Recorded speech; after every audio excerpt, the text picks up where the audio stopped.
Buenos dias. Good morning. Thank you for joining us today. My name is Marisol Aviña. I'm the Director of Public Affairs and Communications at the California Endowment, and I am pleased to welcome you to today's Policy Perspectives webinar, Increasing Voter Participation to Advance Equity.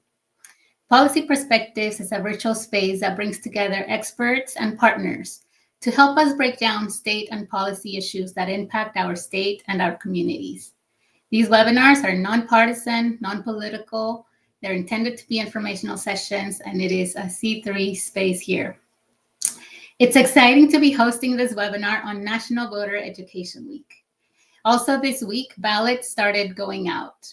So voting season is officially here. Our votes have the power to shape the laws and policies that affect the conditions of our lives and our communities. And having access to the ballot is critical to a healthy, inclusive, and multiracial democracy. However, it is well known that the electorate is not representative of the diversity of California. Several policies have been enacted at the state level in recent years to increase access to the ballot, from election administration reforms to restoration of voting rights, and several other things in between there. So our session today will be comprised of two parts. First, we will learn about some of those statewide reforms, what impact they have had on voter participation, and what progress has been made to address equity gaps in participation. Second, we will be hearing and learning from a fantastic panel of partners who are involved in local level efforts to increase access to the ballot for young people, non-citizens, and Black voters. After the presentations, we will have time for Q&A, so we encourage you all to engage in the conversation by posting your questions in the chat. Also, this webinar will be recorded and we will share it with everyone, along with the slides, speaker bios, and other resources after the event. Okay, so let's get started by welcoming Eric McGee, who is a senior fellow at the Public Policy Institute of California, or PPIC as we all know it. Eric is a respected expert and researcher on all things elections and voting, and we're really excited to have him here with us. He will kick us off with the overview of the various statewide policies, and will be sharing some of his research on the impact of these recent reforms. Eric, thank you for being here. Over to you. Thank you, Marisol. It's great to be here. And as Marisol said, I'm going to be giving a really high-level overview of the reforms that we've seen, the changes we've seen in election administration, which are quite considerable. There's been a lot of changes, and the impact that they have had on equity up to this point. So next slide. So there's just been a lot of changes over about the last 10 to 15 years in California in the way that we administer elections. We switched to all vote by mail. We've consolidated a lot of in-person voting options. We have this automatic voter registration system now. We have pre-registration for 16 and 17-year-olds, and there's been a lot of changes in both the way that, in both the number of justice-involved people in California there are, and also the way that they are handled for voting purposes. Next slide. So just going through each one of these and kind of the research that we have and in terms of their impacts on equity. The first is all vote by mail. Next slide. All vote by mail, we have a long history of it in California, including, I'm going to mention it in a little more detail in a second, the Voters' Choice Act, which is now a very common way of administering elections in California. But the big one that everybody kind of knows about is the pandemic. We switched to all vote by mail for the entire state in the pandemic, and that actually allowed us to kind of see how that change in California compared to the same kind of changes in other states, and then compared to states that didn't make that switch to all vote by mail in the pandemic election. So when we looked at that, next slide, we found that actually an all vote by mail election does improve equity at least a little bit. So in this chart, any positive value is showing a shrinking of the participation gaps, and any negative value would be a widening of the participation gaps. And you can see for these underrepresented groups, the basic effect of universal vote by mail is positive. It was kind of a nothing burger for African Americans nationally, but so the blue is national and orange is kind of calling out California specifically. But it was good in California, and generally speaking, a positive effect overall. So on balance, looking just at vote by mail by itself, the impact on equity is generally positive. Okay, next slide. All right, so at the same time that we were switching to this all vote by mail, kind of in the mix was a different approach to in-person voting, and then the pandemic itself kind of pushed the envelope on that in-person consolidation as well. Okay, next slide. So again, during the pandemic, lots of experimentation in order to try to limit the amount of in-person contact. So we did switch to all vote by mail. We also had a variety of approaches to in-person voting at the county level that generally involved limiting the number of in-person options. And then the thing that varied was whether you were allowed to go to any in-person option in the county or that you had to go to the one that was kind of nearest to you. And then some counties did continue with the same system that they'd been using before, but it provided this kind of experiment at the county level in terms of how we administered elections. Next slide. So this is just showing you that kind of amazing patchwork quilt of in-person voting options that happened during the pandemic. Next slide. One of those approaches was this Voters' Choice Act that I've kind of been mentioning up to this point. You may or may not be familiar with it, but the Voters' Choice Act is this kind of package deal that counties can switch to this approach, but they got to take the whole package if they're going to make the switch. It does include all vote by mail, which really doesn't matter as much anymore because everybody's all vote by mail. But then it involves consolidating the number of in-person voting options. So there's fewer of them, but you can go to any option, any location in the county that you want to if you're a county resident, and they're professionally staffed. In addition, there's some requirements about having ballot drop boxes where you can drop your ballot, early voting requirements, and then some requirements for during the transition to the Voters' Choice Act, some informal engagement with the community to ensure that the change is being administered equitably. Okay, next slide.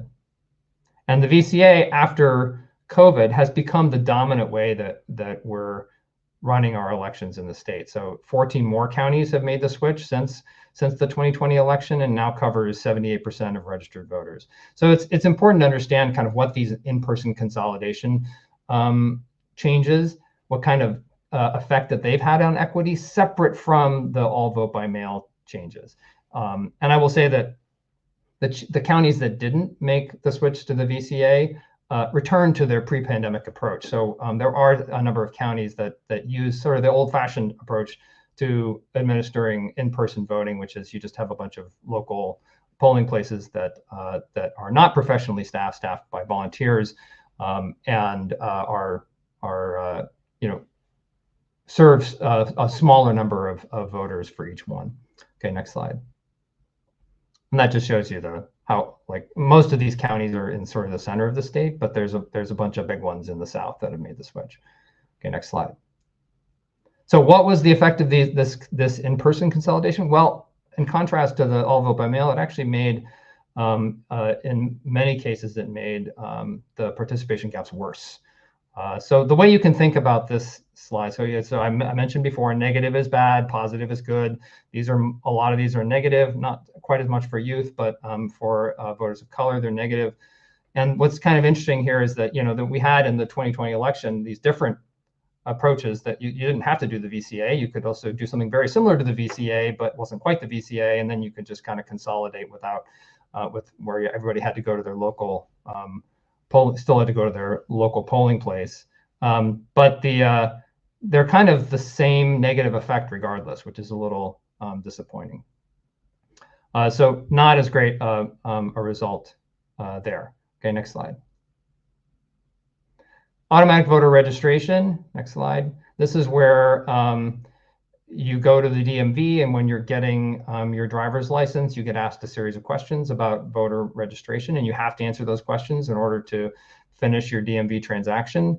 And so it's really pressing the voter registration question for potential registrants. And the idea here is to increase registration and make a more representative electorate, and also maintain the voter file a little better. Next slide. So there's two ways that it could have this effect. It could sort of make sure that more people are maintained on the file when their address changes, but also add new people to the file. And it's done both those things. These are just two different, on the left and right are two different ways of, two different denominators for this calculation, whether you are looking at all voting eligible or only the people who actually moved or were newly available to be registered. Okay, next slide. In terms of the impact by age, we actually see the biggest impact for address updates among middle-aged voters. Next slide. And Asian Americans, when you look at it by race and ethnicity. Next slide. And for new registrations, as opposed to just maintaining address updates, we see kind of a little bit in the middle age and a little bit for young people. Next slide. And then for voters of color, again, Asian Americans, a big effect there. Not as much of an effect for Black and Latino voters. Next slide. And it's worth mentioning that when you look at sort of these movers versus the new registrants, it's the new registrants who need the most outreach to become regular voters, because you look at the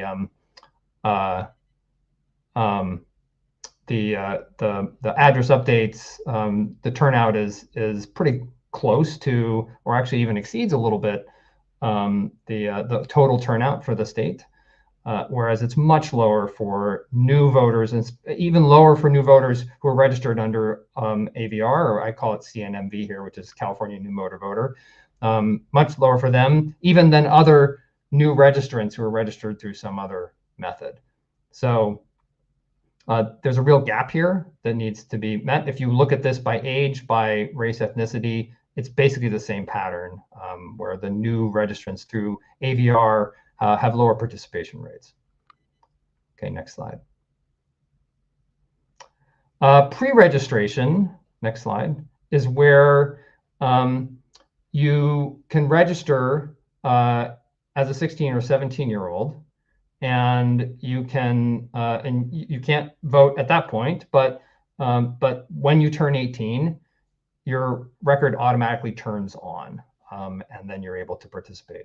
So what we've seen from this is that, well, first of all, the pre-registration is something that really needs to be paired with the automatic voter registration to have maximum effect. When it was first implemented, it didn't get a lot of use for like the first maybe year or so, because you had to, in order to pre-register, you had to go and file a bunch of paperwork, like actual paper and not electronic. Then we had online voter registration, which went live for pre-registration. But when you went to the online voter registration site, you actually had to have a driver's license already in most cases in order to be able to pre-register at the Secretary of State online. Otherwise, you'd have to go and send in some documentation later to confirm that you were who you said you were.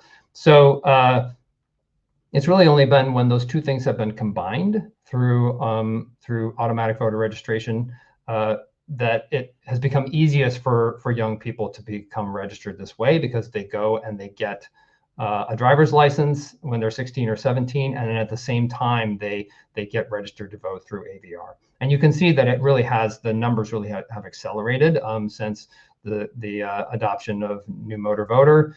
And then kind of stabilized. They accelerated a lot. They went down during the pandemic, probably because DMV offices were closed for a period of time. But then it's kind of stabilized at a pretty healthy level, 125,000, a little bit more in a typical month. Okay, next slide. But the thing is, since it went live, we haven't really seen a huge increase in the number of young people on the registration file. And in fact, if anything, we've seen an acceleration since New Motor Voter, since AVR, of older voters on the file. Okay, next slide. Final one I want to look at here is justice-involved populations. Next slide. There's been a lot of changes in eligibility for these populations. First, because there have been changes in how and whether people are incarcerated in the first place. So we had realignment in 2011, which transferred a lot of prisoners from state or federal prison down to county jails. And even though there was that, it was really kind of a transfer of prisoners.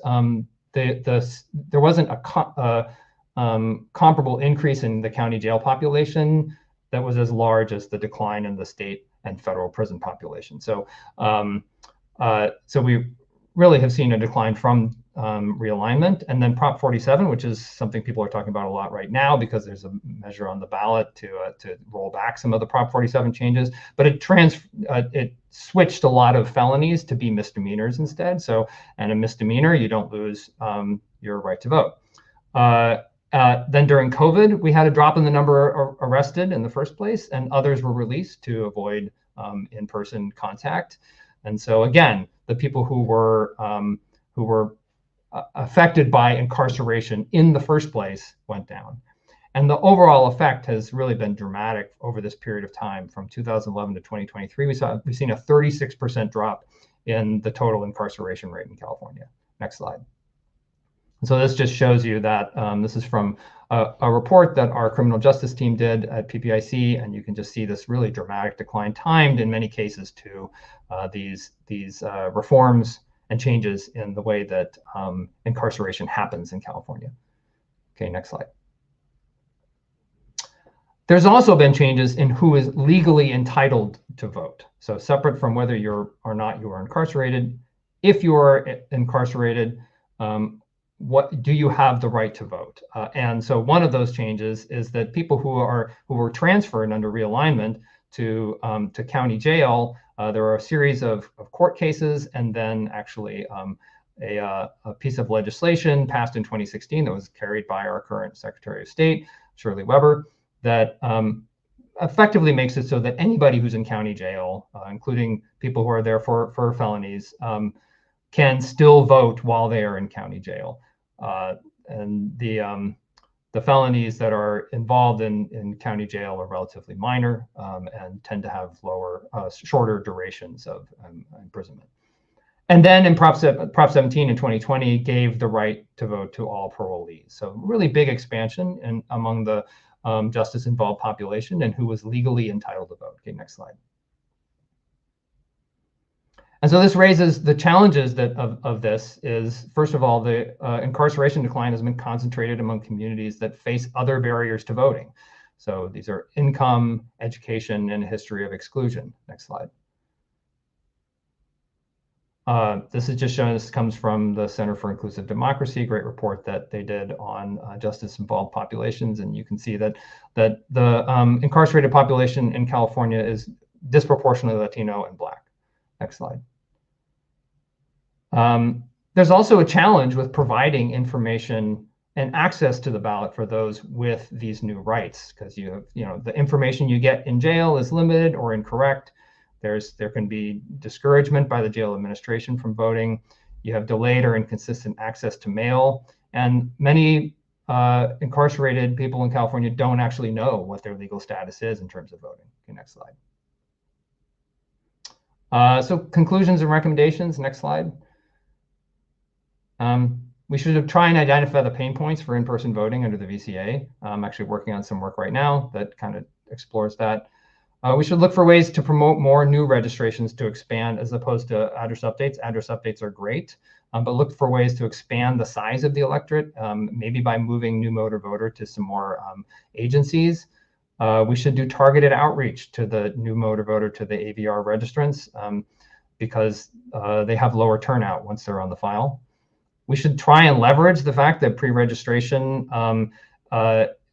is among this population that's still in school, and so we can do civics education to try and leverage that and get them to participate and be aware that they're registered for when they turn 18.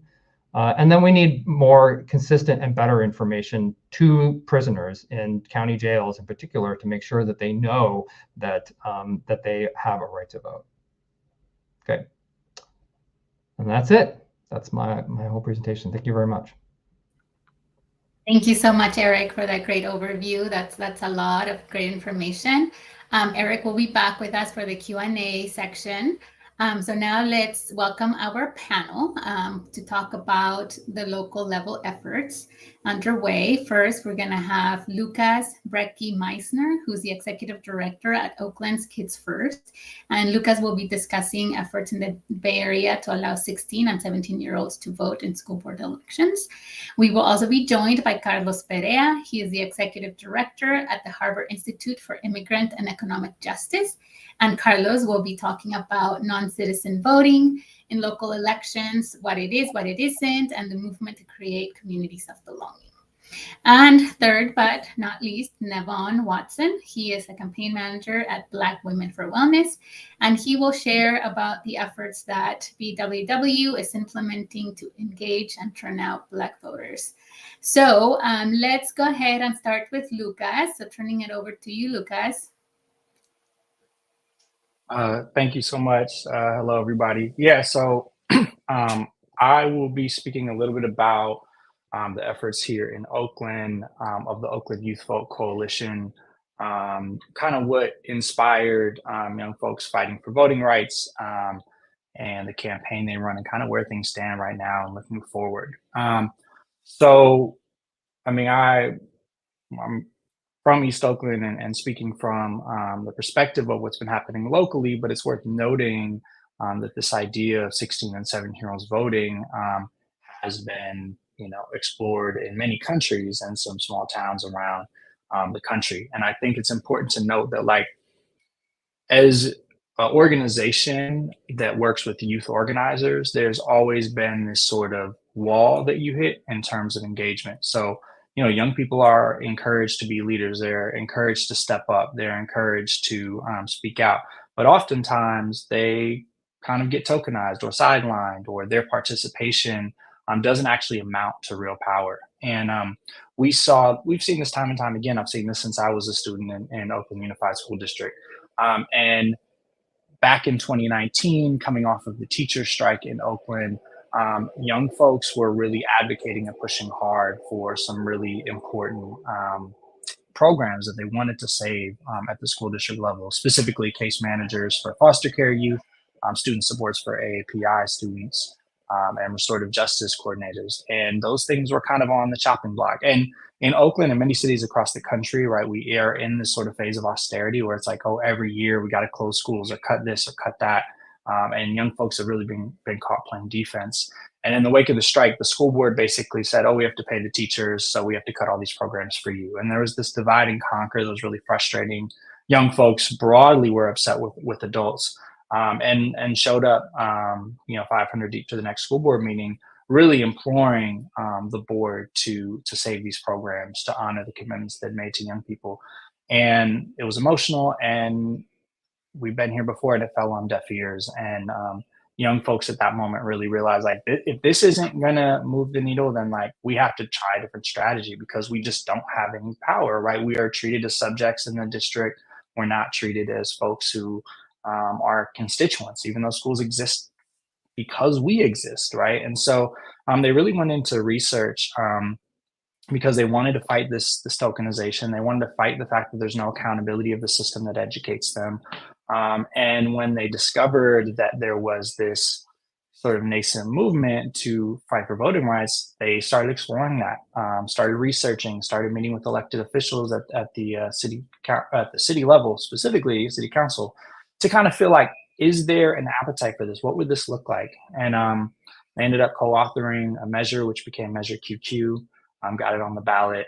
And this is right also when the pandemic is starting, right? So there's a lot of forces that were like, hey, that thing you wanted to do was cute, but like now we have more important things to deal with.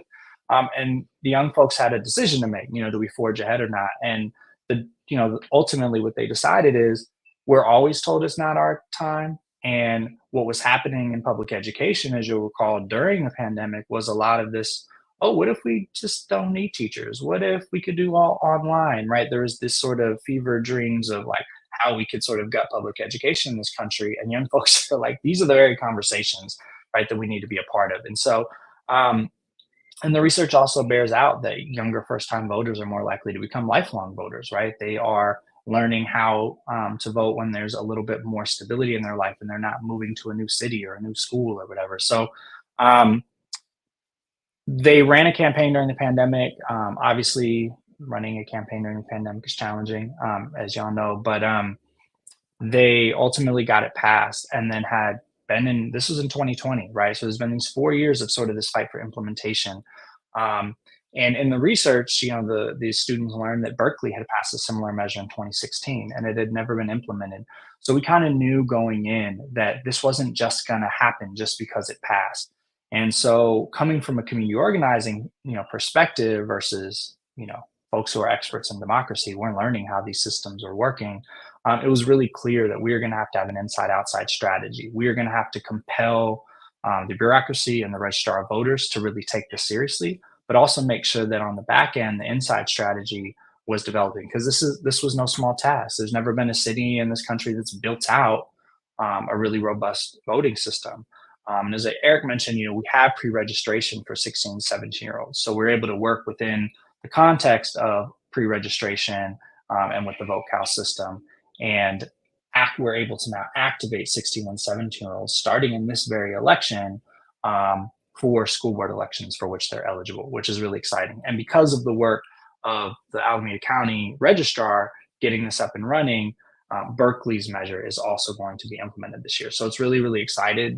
We just got word in August that this is happening. And so we've been doing voter registration work. The young folks have been doing it at schools, at community events. We developed a civic engagement curriculum. There was a reference earlier to the need to kind of civically engage young folks in schools. And so we built out that our Oakland Youth Vote Coalition that's been working together for the past 5 years, which is crazy, but it's Californians for Justice, my organization, Oakland Kids First. It is the All City Council Student Union, Oakland Youth Commission, and APAL. So it's been local orgs who have been meeting constantly. Our young people have a leadership council. They've been meeting constantly. It's not just enough that we have voting rights. I mean, as Eric alluded to, it's really about how do you actually shift engagement, right? How do you actually, and in our case, in the Oakland Unified School District, how do we actually shift material conditions, right? How do you actually get the system to be accountable to the needs and desires of their primary constituency? So yeah, the civic engagement, doing candidate forums. So the youth are just leading a lot of this really powerful work, and we're really going to see kind of where that gets us. One of the limitations, however, is that we can't do get out the vote work because we're talking about a population that are minors. They're not available on like the public voter rolls, right? So though we're going hard on voter registration, whereas a lot of times you can call and say, hey, do you have a plan to vote? Here's how you do it. We actually don't have access to that information. So that is one limitation, that we're just navigating. But I think looking forward, we're really focused on how do we institutionalize this, right? How do you, work with the registrar, the city, and the school board to really hold this and institutionalize this, to hold civic engagement, to hold voter registration, to not be dependent on community organizations to kind of do this in perpetuity, right? So that's, one thing. And so to that end, we're investing a lot in evaluation. What about this system is going to work? This is the first time it's been tried, right? There's going to be growing pains associated with that. So we really want to monitor what's working, what's not working, be able to provide some recommendations moving forward. And then also study long-term, longitudinally, like how does this shift voter engagement and attitudes around voting for youth, right? How does, bringing folks on and having that on-ramp to participation at 16 and 17 start to shift with the 18 to 24 demo looks like. And there's a lot of interest from other cities and states around the country. We're getting hit up constantly. So we're also trying to document how we did this, what the strategic considerations have been, what the struggles of implementation. You have to imagine 4 years of implementation. Like, I won't bore you out with the details, but it was arduous, right? And we got to be introduced to how flexible bureaucracies can be to kind of maintain the status quo, right? So these are all things to kind of that we're having to contend with. But right now in this moment, this election, ballots have now gone out. This is the first time that young people will be voting in a major American city. And so the young folks are really excited, but we also recognize that there's a long road ahead to making sure that we're shifting material conditions for the young folks in the city. So I'll stop there. I could talk about this for a long time, but for right now, I'm gonna pass it on to Carlos. Thank you, Lucas. Hello, everyone. I'm Carlos Perea, Executive Director with the Harvard Institute for Immigrant Economic Justice. Really briefly about our organization, we are a research and policy advocacy organization based in Orange County. We're building political power with immigrant communities here at the local level, and particularly supporting movement organizations and residents that are fighting for structural change in Orange County. So before I start talking about a little bit about what we're doing in Santa Ana with non-citizen voting, we are in a very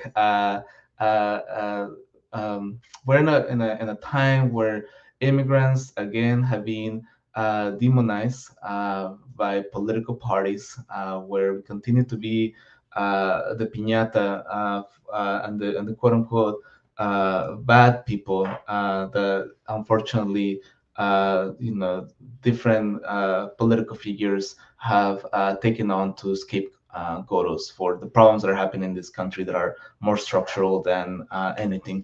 But particularly, there has been a lot of focus on non-citizen voting because of the fact that we have these national right-wing leaders that continue to say, quote unquote undocumented people. Well, they say words, right? But quote unquote undocumented people are voting in federal elections, and there's voting fraud.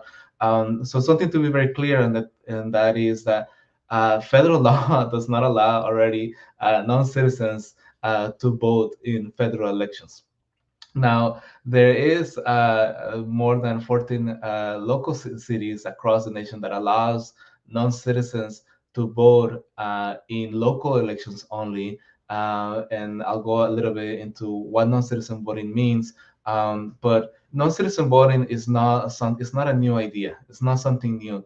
For the first 150 years of this nation's history, as a fact, non-citizens could vote in many states in the United States.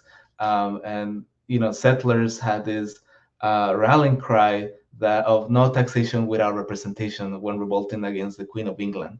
And so non-citizen voting, again, it's not something new, something that existed, but was began to restrict it in the 1900s because of migration of people, or more immigrants of color, refugees of color, and that's when we started to see more restrictive laws around who can vote and who cannot, and even going beyond and back with a woman's right to vote, Black people's right to vote, indigenous sovereignty. So we know that voting rights or voting is not something that has been given to communities just easily. It's something that communities have fought for and demanded and put their lives on the line for. And so again, non-citizen voting, something that is not new.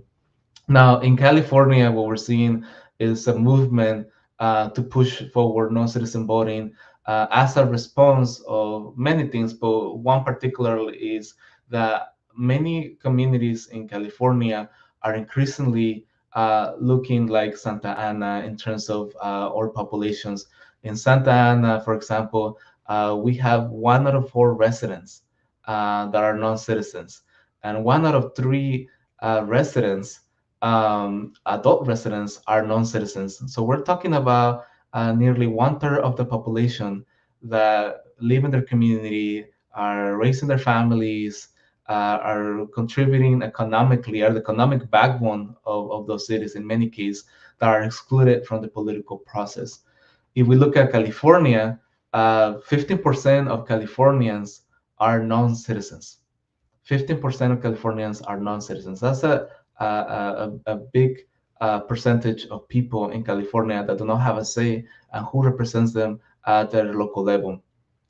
In California, you have cities like San Francisco that has had non-citizen voting in school board elections for multiple cycles already since 2016.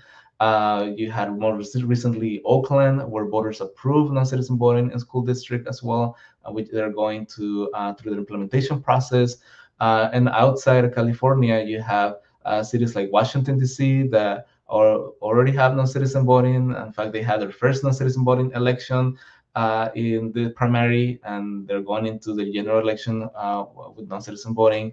And in Maryland, there is 11 cities that already have non-citizen voting. So again, this is something in many ways that the way that we have talking about non-citizen voting is that we are trying to restore a right that initially was given to non-citizens but was taken away.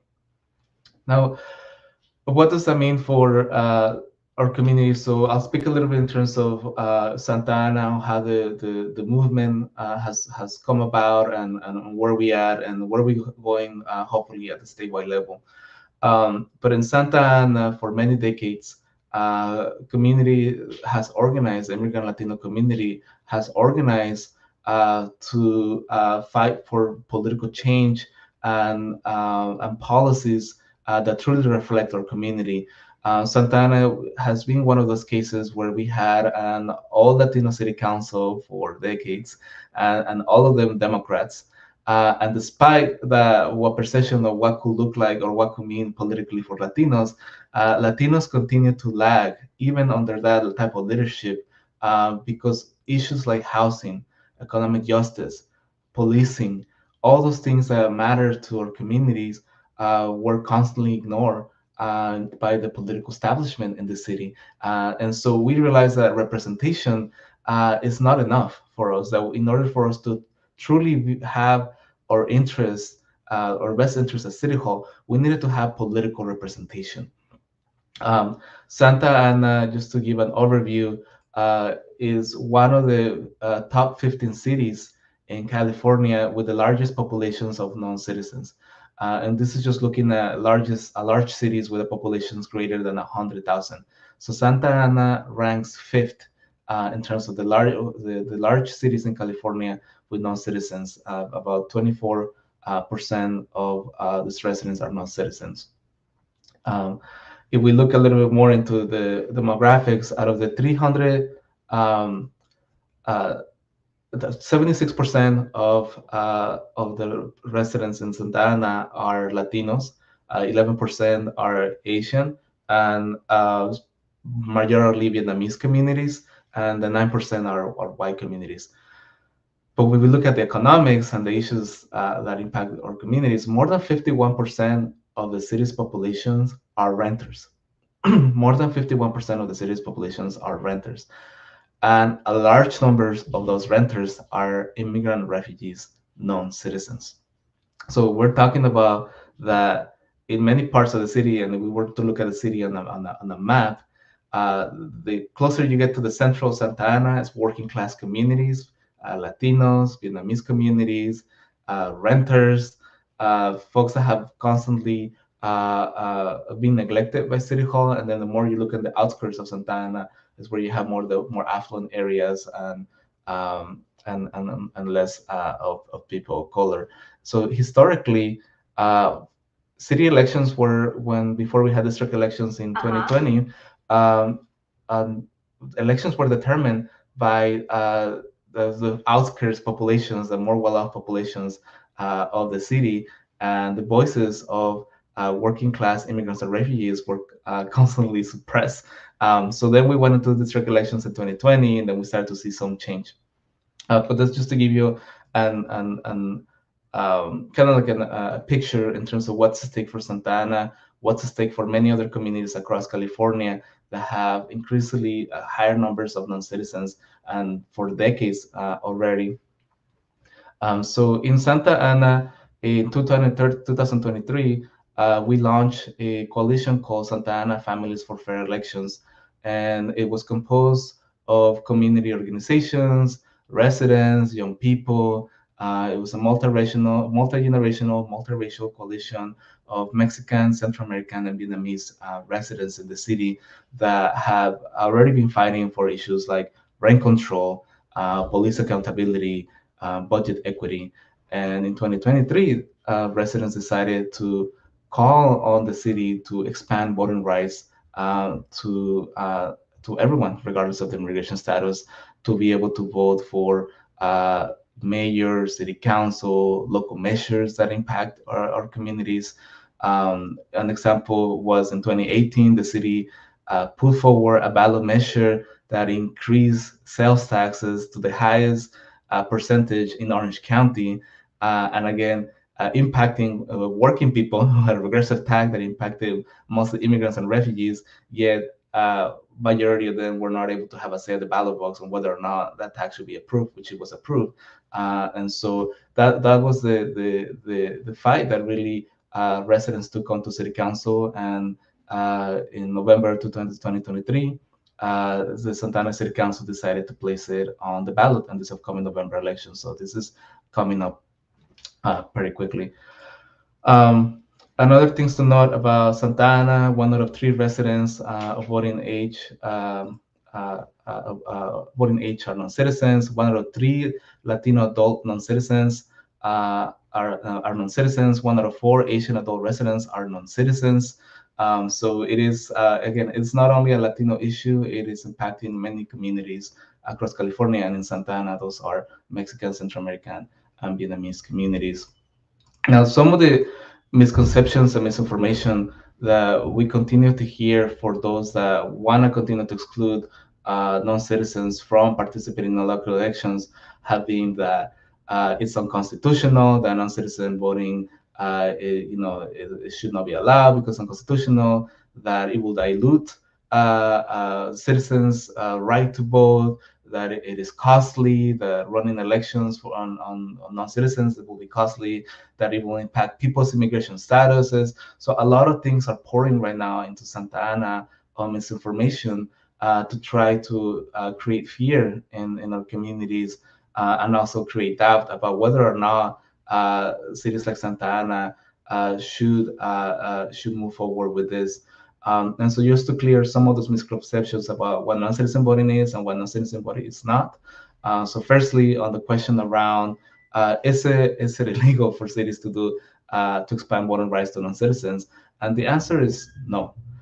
California courts have been clear, and as a fact, in 2023, when San Francisco was defending its non-citizen voting school district elections, an appellate's court upheld that cities like San Francisco, that are charter cities that have more autonomy on on its local decisions, can determine who they should expand the right to vote, as long as the cities don't restrict the right to vote to people, but expand it. Charter cities like San Francisco, Santa Ana had the right to do so. And the second thing that the judge also ruled on is that as long as cities adopt non-citizen voting through the will of the people, meaning through a ballot proposition that is approved by voters themselves, then that is something that the judge ruled that allows cities to do so. So 2 conditions needed to be met for non-citizen to happen at the local level: charter cities in California, and that it had to be done through the will of the people. The other one around impacting the immigration status of people. United States Immigration and Citizenship Services recently released a form that states that as long as you voted legally locally at the local level, that your local government allows non-citizen voting, that it will not impact your naturalization process. And so that has been a huge win for many of us across the nations that are looking for non-citizen voting, because now immigration has issued clear guidelines around non-citizen voting. And even federal law is clear that, again, as long as local municipalities allow it and it's not for the federal level, non-citizens can have the right to vote. So this is something that folks are going to start to hear more, especially going into the November election. We do have non-citizen voting on the ballot in Santa Ana, and there's many localities across the state that are looking to also move towards this. And so yeah, so please stay updated, and this is something that we hope many folks join us in the fight for democracy in the city and at the local level.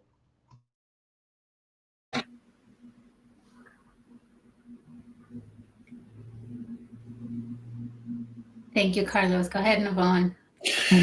So the work with Black Women for Wellness in Southern California obviously started as a direct response to George Floyd. For those of you that remember 2020, it was a very interesting year. And when I say that the work started with as it relates to Black men, is because I think that that's when nationally the America started to see Black men, or Black men started to be seen as humans, right? And only because there was a loss of life, and a grave loss of life, and a loss of life in such a brutal manner where you had to actually check your humanity, and you had to actually look at this individual who life was lost at the hands of individuals and a system that's put in place to protect the people. From those conversations sprang forth a whole bunch of what initially appeared as change, but was very much performative measures to address conversations that had been long ongoing, right? We say George Floyd, but then we forget about Rodney King. We forget about Abla Lawima. We forget about these names of other Black men that Black men have known and have held and have sat with within their circles, amongst their friend groups, in their living rooms, and their families, amongst each other, as fathers, as sons. As when you are a certain way, a certain place, you have to conduct yourself a certain way, you have to move a certain way, you have to think a certain way, because survival is imminent. And that's something that in this American system that we operate within, we've all known that. Black Women for Wellness was so gracious as an organization focused for the last 25 years on the well-being and holistic care of Black women, started to actually ask that question themselves, and then put in motion the opportunity for Black men to get involved in reproductive justice conversations, because they realize that there's a whole bunch of intersectionality that Black men are being ostracized out of, and there's a whole bunch of places and spaces that Black men have to lock arms within the community in order to, I think some of my previous speakers said, to affect political change. So from 2020, the recognition of Black men as the Black man as a human began to become more of a relevant conversation. And then what I was actually doing was I was actually traveling around America, engaging in listening sessions with several other organizations around what do Black men actually think about politics, and what do they think about political initiatives, and what do they think about these national conversations. And we started to see that we were being told what our thoughts were. No one was listening. So even in this recognition of our humanity, even in this understanding that these are long-standing issues that we have experienced from the criminal justice space, we started to realize in these conversations that not just in criminal justice, but in reproductive justice and environmental justice, and essentially just across the board, Black men were not, their opinions were not valued, only what they put down on how they voted, and that was it. That just wasn't enough. And what Executive Director Jan Flint recognized was, one, we needed to dispel a lot of these rumors and notions and stereotypes that Black men don't have a functioning brain of their own, right? Like there's a brain, there's an attitude, there's a culture, there's community amongst us. Now, we're not a monolith. It's definitely diverse and it's textured, but there is a collective that we operate within. And what she allowed to happen this year was that for an entire year, we continued to have conversations and invite voices and invite opportunities for Black men to come together and actually share what that was. Because what we notice in these echo chambers is that we get one narrative, and it could be something along the lines of Black men don't agree with Black men they don't want police, right? That was a big one after George Floyd. When we actually started to sit down and listen and engage in these conversations, what Black men have said and continue to say is, I don't want to die. And that is a complete different conversation than we don't want police, because it actually holds accountability on the institution that supports police. And it actually holds the community accountable that it's not just police that are jeopardizing our livelihood. If we are unable to have jobs that can support our families, if we are unable to get the medical and health access that we need to sustain ourselves, we do not want to die. And I think that was where this collaboration and this initiative that Black Women for Wellness has led to galvanize and register 25,000 Black male voters really springs forth from, is this idea that there are several intersectional issues that affect the lived experiences for Black men. And granted, we understand that this is 1 year leading up to an election, and our focus this year obviously is reproductive justice and reproductive access, but we understand that there's a lot of intersectional spaces that we have to make sure that we are touching. I'm sorry, y'all. The chat is popping up. And we want to make sure that like Black men throughout the year recognize from us that they're heard. So we consistently engage in listening sessions. We consistently engage in polling, and our polling is tied between both what it is that Black men historically have felt, and then what it is that they're currently feeling, and what it is they would like to see. So we do a little bit of wonder in the sense of we want them to understand that your voice and your ideas are not just for this year, because that was a big thing coming into this year, that we realized that the number one question that we asked, and I encourage my team that I hope is on this call, that let these Black men that we encounter speak and listen, actively listen to them, because they're going to share with you what it is that we actually need to create the solutions on how we can remedy these problems that they've been facing, such as we vote every year and it seems like nothing changes. Wow, that's a heavy one. So this notion that Black men don't vote is not accurate, because we were getting direct responses that we vote every year, but it doesn't seem like things are changing. It doesn't seem like things are in our benefit. And we seem like we got a little bit of legway with George Floyd, but then after that, everything kind of went back normal. Jobs were still underpaying Black men. Health access was still being denied to Black men. And then the litany of other issues that Black men face continued to mount up, but they were engaging, right? And then we see this narrative come out that Black men have a tendency to not vote or vote in a conservative manner. They do tend to vote in a conservative manner, and they do have conservative values, but one of their top priorities in their conservative values is the safeguard and preservation of their families. So the stories and the narratives were not being expanded and being shared in a holistic, complete like view. And then we were now going into the communities, hearing these conversations from people and saying, wait a minute. There's more to this than people are saying that we're responsible for it, but we're not being held accountable.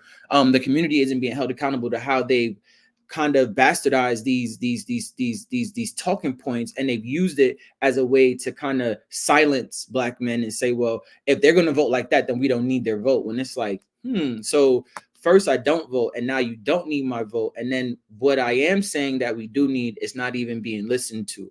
So our listening sessions and our engagement with the community is always paramount for us to make sure that we let everybody know who we speak with, that we've heard you at a minimum. And the lighting up that we see, the change in attitude that we see, the individuals that have said to us very boldly that I may not vote still, but I will definitely encourage my son, my nephew, my uncles, and my other friends that they should vote, because my principles and purpose says that I'm just not going to participate in the system. Versus this person now going from not voting to now being an advocate for others to vote. We're still working on shifting a lot of those people's perspectives and mentalities, but we understand that, once again, that's not going to happen within a year. But to hear that we have now more allies in the space, not even allies, co-conspirators at this point, of other Black men in the space that would be none the wiser, uninterested in voting, to say, hey, we want other generations to know that like they have to continue this fight. This is a privilege. This is something that benefits. I'm still working through my own personal traumas. And with that, when we hear that, we make sure that we get those guys wrapped around with other opportunities to continue to talk, continue to heal, because they're not voting because something in their experience has left a bad taste in their mouth. And that's to be understood. So I definitely think that like with this year, Black Women for Wellness commitment throughout the year. And that was, once again, that was Jan's Flint brilliant mind of saying that we have to make sure that we have this conversation beyond just the elections, and we're having a conversation all year. So people know us in the community, like we know y'all talking about voting, and I'd rather be received with that, we know y'all talking about voting, then who are you and what do you have to say? And are you another politician that's just or another political group that's popping up when elections come up, versus being like, we know y'all have an event, we should be we should be educating ourselves on the props, we should be educating ourselves on the local officials, on the judges, on the council redistricting, on the judges, on everything. So I welcome that reception versus the here we go again. And that's just because of hard work and a year's worth of work going into these conversations and pulling in voices from around America to the communities that we're in, to letting them know also, you're not alone. Like, I think that in Southern California, Black men were under this impression that their issues were their issues. And once we started to connect the fibers and show them the issues that Black men face in Los Angeles are the issues that Black men face in New Orleans, are the issues that Black men face in Houston, are the issues that Black men face in Washington, D.C., and New York. So once we started to connect those fibers and point that out to everyone, then the eyes really started to open.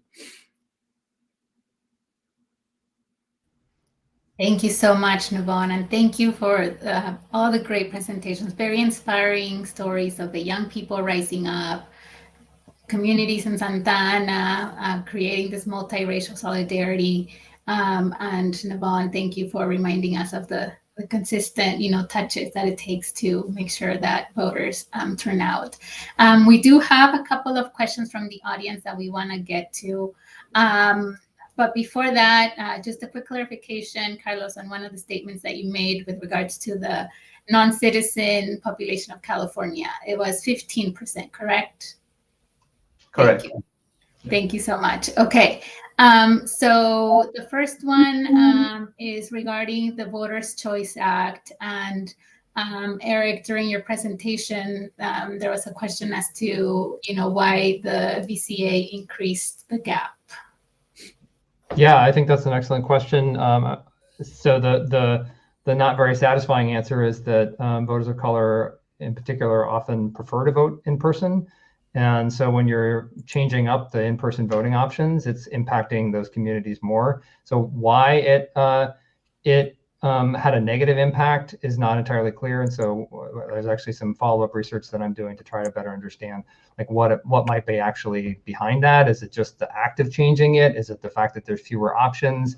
Is it something along the lines of not enough communication about the changes that are taking place? So those are all open questions, I would say. Thank you, Eric. Okay, and then there was a question that says, are there safeguards for undocumented youth who can benefit from AB 60, which is the driver's license legislation, and may incorrectly receive a ballot and jeopardize any status adjustment? Yeah, so I could answer that really quickly too, which is that there's when you go to the DMV, there's actually a pretty solid firewall between the AB 60 licenses and all other licenses. So you don't even get the voter registration questions at all if you're an AB 60 driver's license customer. You also have to say when you are doing the AVR system, you have to answer a question about your eligibility. So you have to attest that you're eligible first before you can go on to the voter registration questions.